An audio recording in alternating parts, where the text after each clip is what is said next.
সংজ্ঞা: আবেগের বেগে কতখানি তীব্রতা থাকলে আবেগতাড়িত বলা যায়?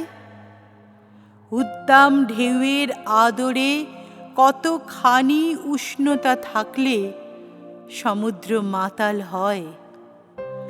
পড়ন্ত সূর্যের মায়ায় পৃথিবী কতটা জড়ালে সে মায়া মায়া ভার হয়? উত্তর অজানা, শুধু বুঝি বিষুবরেখার কতখানি কাছে থাকলে তপ্ত পৃথিবী অগ্নিদগ্ধতার যন্ত্রণায় মাথা কুটে মরে। বুঝি শৈত্যপ্রবাহ কখন হৃদয়ে প্রবেশ করলে জমাট বাঁধা হৃদয় তখন স্থান পায় চির বরফের দেশে।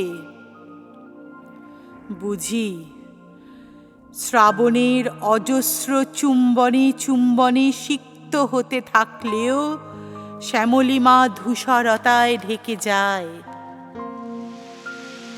এই বুঝি বৃষ্টি নামল, মনের জানালাগুলি হাট করে খোলা। তবু কেন কেন ভিজছে না আমার শরীর? কেন আজ মন ও শান্ত অসম্ভব গাম্ভীর্যে? ঝড়ের তাণ্ডবে গাছ ভাঙলেও ভাঙছে না মন আমার।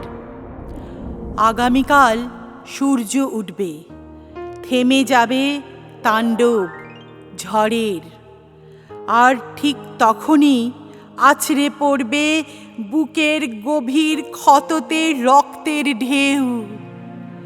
উষ্ণতার নিরিখে ভীষণ তপ্ত সেই রক্ত, ভীষণ।